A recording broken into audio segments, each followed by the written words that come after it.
Today I want to explain the season reset in Call of Dragons and show you the end of season rewards and the new stuff you'll get in season 2 and beyond. Like, for example, the ability to take artifacts to higher star levels. So stick around in this video for the things you need to know about season reset in Call of Dragons.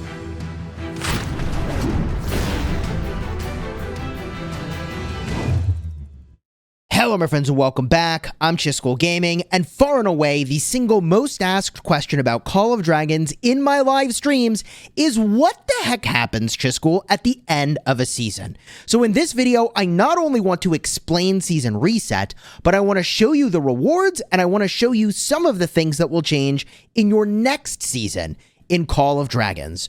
So the way that you can see all of this stuff, by the way, is by going to your Augur Stone. This is what it's called in my city. I'm the League of Order. It might be a different name in yours. When you tap the little augur icon on the right, make your way over to the season indicator in the upper left, and this is where you can get the information you need about the end of the season. Don't worry, I will explain it all. We're going to start by going with the season overview section. This will explain what to expect in your first season, although you probably have figured out most of this stuff by the time you figure out that this is all in your Augur Stone anyways. What really matters, though, is scrolling all the way down to the season reset section. This is where it describes the things that are reset in Call of Dragons in the end of the season. And these are significant. The first thing that goes is your hero levels. All of your hero levels will drop back down to level 1. You retain the number of star levels you have unlocked on your heroes. You retain all of the skill levels on your heroes. So don't worry, the most difficult thing to obtain on the heroes are kept. But what this will make you do is be active at the start of the new season in order to level up your heroes all over again. Now, I think this can be fun, although we'll see how I feel after 10 seasons of that if I still am really enjoying leveling up my heroes all over again. Now, with that said, there is something really important to understand that I want to show you about this, which is that when you do level up your heroes again, at the start of a new season, you will only have access to the skills that your level will allow. In other words, even though you might have an expertise Lilia and wailed out for that and have 4 stars on your Lilia, until you reach level 10, you're only going to have the first skill available. But the second you reach level 10, you will have both the first and second skill available. By the time you reach level 20, you will have the third skill now also available, and so on. I will show you more of this with my account that is already in a later season of Call of Dragons, so you can see exactly what that looks like. So you will not have access to all of those skills immediately, but you don't have to use any more medals to unlock the stars, and you don't have to use any more tokens to unlock skills that you would already sort of unlocked and skilled up, okay? So that's the good news there. The bad news, however, is that they do want it to be a totally fresh season, which means not only are your hero levels dropped back to 1, but you can't hoard up tactics manuals in order to power level at the start of the season. Everybody starts fresh, level playing field, so be active at the start of the season. Your experience tomes for heroes, that's tactics manuals, are all scrapped, okay? This also includes your command point items. So if you have any command point items, you should use all of them by the end of the season so that you can get whatever speed ups and resources you get from your Darklings, because remember, they will all disappear. Now, the same thing that happened to your heroes is going to happen to your artifacts, okay? Everything is the same with regard to retaining the stars you put onto the artifact, retaining the skill levels you put onto the artifact, but the level is dropped back down to 1. Okay, I'll show you more of this because there are changes to the artifacts in your subsequent seasons in Call of Dragons. Your arcane dust is going to disappear. This is what you use to level up your artifacts. It's all going to go poof, just like your tactics manuals, they go away. Your policy board will be completely reset. For those that haven't yet discovered this, your policy board is right over here. It's called the notice board. The policy section is the throne icon. Click into that and it'll show you your seasonal based technology. All of this disappears, as well as the prestige, the required item in order to get these research unlocked, That's all going to disappear as well. So your policies are completely reset. You have to do that all over again, as well as your Dragon Trail, okay, in order to get the coins you need, the prestige, in order to unlock the stuff for your seasonal policies. Now, in addition, your merits are reset. When a new season starts, all Lord's merits are reset to 0. Merits are a funny thing in this game. Whenever you battle another player, you gain some amount of merits. You can see them literally just above my head. Merits are really, really, really important because then you can go into the store. And there is a merit store in your alliance. And there is both a daily supply and weekly supply. And you should try to be draining as much of this as you can, focusing specifically on the items that restore your troops. These are called unit medical supplies. The number ahead of that tells you the number of units that are instantly restored from your hospital when you use the item. It's amazing. You want lots and lots of these for your big fights. Merits are how you get them. Merits you obtain by fighting other players. So your merits are reset to 0 at the start of a new season. And the currency you have for merits, by the way, for the merit store is also reset weekly down to 20,000. So you do need to spend that down. You cannot hoard it forever. I think part of what they're trying to do there is, if you have 1 week with a crazy amount of fighting, you can't sort of live off that bank of merits for the rest of the season, okay? Now, in addition, if you thought you could hoard those medical supplies we were just talking about that are so important, those also go away. I already talked about the Dragon Trail because this is related to your sort of policy board. However, the Dragon Trail becomes more difficult in later seasons, but also should be giving you more rewards. So there's pros and cons to the difficulty of the Dragon Trail changing. Now, there is other stuff that also changes at the end of the season. The entire map is reset. You heard me correctly. All the territory disappears. All the players are kicked out of their alliances. The technology of the alliances is completely reset. Even the gift level of the alliances is completely reset. So you start your new season 100% fresh. The only thing that is potentially retained is the alliance name and abbreviation, which is reserved for 7 days following the beginning of a new season.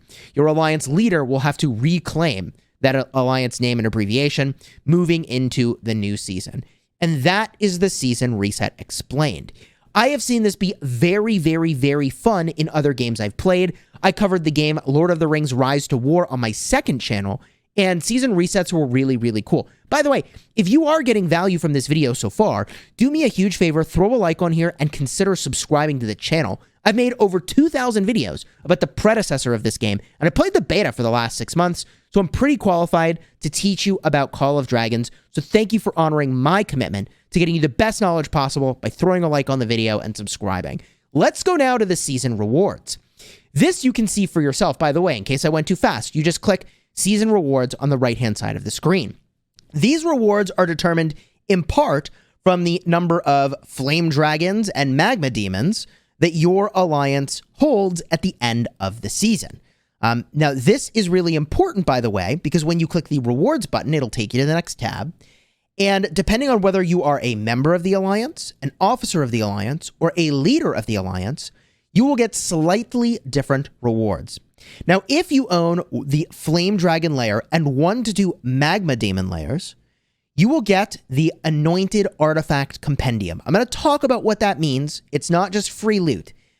If you have just 1 to 2 Magma Demon layers, then you will get the Conqueror Artifact Compendium. And then if you just reach City Hall level 16, okay, you are also technically playing the season, you will get an Enduring Artifact Compendium.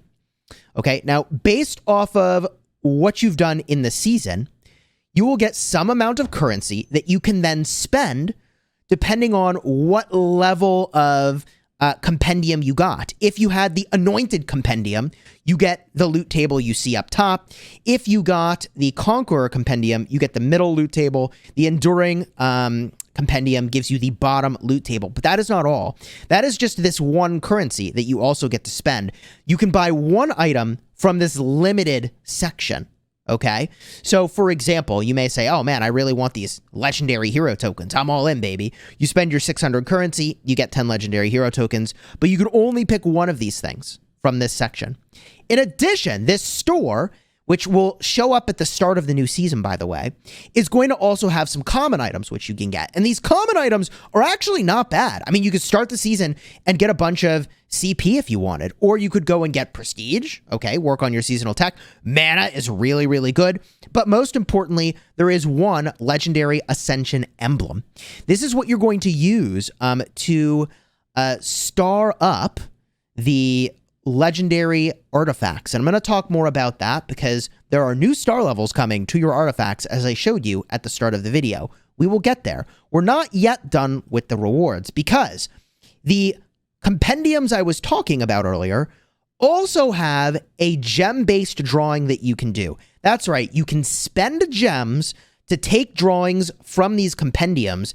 And I'm told that at the highest here, the Anointed Artifact Compendium, you're guaranteed 2 legendaries, but you don't know which ones. And what's interesting is that there are a number of artifacts in here that we haven't yet seen in our season. I know we're only 2 weeks into the start of the season now, but we have seen Infernal Flame show up in an event, but we have not seen yet the Dragon Scale Armor, which gives infantry unit hit points and legion hit points. I'm told this is the best garrison item in the game, which is really wild. Also, there's the Visage of Sanctus, which, again, another artifact which we haven't yet seen in the season. It's a rather complicated artifact that I won't explain here. I'll simply point out that there are artifacts in here that you haven't yet seen at the start of your season in Call of Dragons. There also are epics here that you're very much used to. So when you spend gems, the bad draw is obviously getting epics. The good draw is getting legendaries. And I'm told that you're guaranteed 2 legendaries, but you don't know which ones you're going to get. Okay, that is the way that these compendiums work at the end of the season. The little info button will tell you a little bit more about how this works. Okay, you can only draw from the compendium belonging to your grade. You may draw from the season artifact compendium. Oh, it's up to 20 times. I thought it was 30. Okay, it's 20 times. And the compendium store opens for 7 days at the start of the next season, not including season 1. Remember to use it before it closes. So when your next season starts, right, that's when you're going to get access to this store that we were just talking about with the one limited item you can buy. And then with your remaining currency, you can get, I think, as many of these other common items as you want. In fact, as it says over here, your season performance is determined by your merits, number of dead units, number of darklings and dark creatures defeated, and participation in building and removing alliance buildings. The better your season performance, the more Yugdra crystals you'll receive. I hope I pronounced that correctly. The crystal store stocks both limited and common items. You can only get one of the limited items, but common items have no purchase limit. This store is available for 7 days at the start of the next season. There you go. Exactly as I explained it, okay? So there is more to this, however, and we need to talk about not just the rewards, but what about the things that change in your new season? And there are a number of things. This is the part of the video where I remind you, Call of Dragons is based off of Rise of Kingdoms. And in Rise of Kingdoms, you had what's called KVK, Kingdom versus Kingdom. And there were seasons of Kingdom versus Kingdom. And you had menus that looked just like this. There is a season features menu that tells you the features of the sort of map that you're playing on. And I expect that we will get different maps, that we will get different features. So for now, my understanding is that there is potentially a new Season 2 map, although the players that were in the beta, which includes an account I'm about to show you, that I played for 6 months, by the way, that just reused the old map. So I don't know if in the launch of the game, the global launch, we're going to get a new map, if they'll give us details about that, or if we run back in to the exact same map with the exact same features. Could go either way, and even with a server merge, that makes it really interesting. But here are the things that I am very confident will change, and that has to do with your artifacts. Let me show you. This is my 100% free-to-play account that I played for the last 6 months in beta. And one thing that I noticed is that you can take your artifacts up to 6 stars if they're legendary in the new season.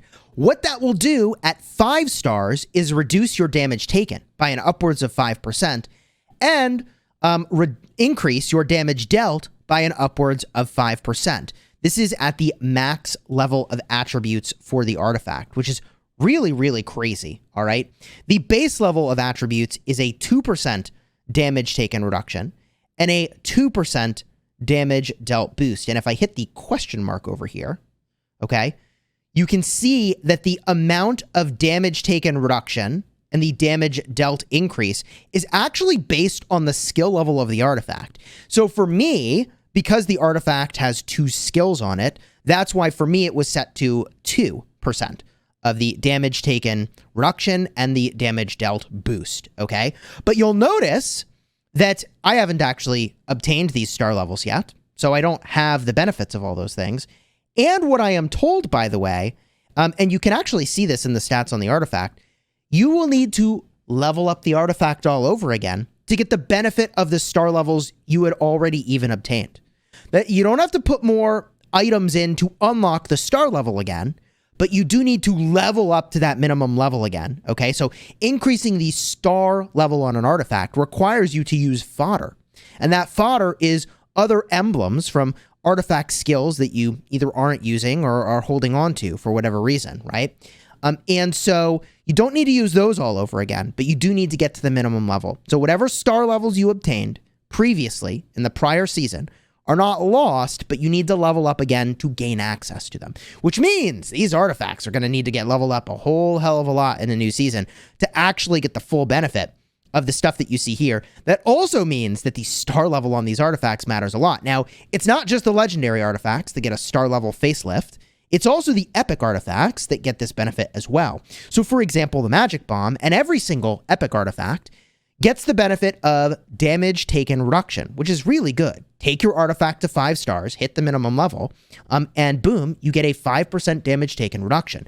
You also need to max the skill on your epic artifact, but I feel like that should be super achievable for Season 2. I would think that is relatively achievable. I mean, after a full season, even if you're free to play, I would assume that your epic artifacts by the end of your first season are probably maxed out, okay? Now, unlocking the next star level from 4 stars to 5 stars, as I understand it, is going to require you to sacrifice other epic patterns. So the same item you would use to skill up an artifact becomes the fodder you use to increase your star level from 4 to 5. I can show you that, by the way, in the inventory. I'll make my way over here, right? And any excess patterns I have, like you can see over here, that would qualify as sort of an excess pattern. I have 14 of these universal patterns, which is kind of nice. You always want to use these first. The Ascension emblems don't actually get used for other things, okay? You can use them to increase star levels, which is really, really great. That's their sole purpose. So you want to use these epics to go from 4 stars to 5 stars, and it takes legendaries to go from 5 stars to 6 stars, which is really nuts. So I mentioned in my free-to-play guide that I was kind of keeping my eye on artifacts to be like, all right, what are you doing here? How pay-to-win is this ultimately going to be? And I'll be honest with you and say, yeah, I mean, if you have a legendary artifact with the skill completely maxed, a 10% damage swing, that's 5% less damage taken, 5% more damage dealt, is a pretty damn big deal, okay? That is a really, really nice pickup. And not only does that require a ridiculous amount of dust to get, but again, you have to sacrifice legendaries in order to get it, which is just really crazy to me. So that is going to be a pretty big pay-to-win advantage, honestly, going into subsequent seasons in Call of Dragons. Now, I got to give a big shout out to Duz from my alliance, who has shared with me a lot of information in this video, including the fact that to go from 1 to 2 stars with an artifact takes 12 advanced items or dupes. To go from 2 to 3 stars takes 12 elite dupes or emblems. To go from 3 to 4 stars on an artifact takes 12 epic dupes or emblems. From 4 to 5 stars only takes 6 dupes or emblems, which is kind of nice. And then 5 to 6 stars is 4 legendary dupes or emblems. That's, by the way, literally just coming in as I'm recording this video. Thank you again, Duz, for sending me that information. So if you found this video helpful, do me that huge favor of throwing a like on here and consider subscribing to the channel. I'm connected with players who literally are tier 5 in the oldest servers in the game, and also I'm whaling up myself on my main account to show you the endgame content as fast as I can and to learn from the experience of getting there. So consider subscribing, and if you're looking for more videos like which heroes are the very best in Call of Dragons, card will be in the end screen. If you're looking for more of just like a beginner's guide to be like, hey man, I just need more of an overview of the game, can you help me out? I'll also have a card for that in the end screen as well, my ultimate Call of Dragons guide.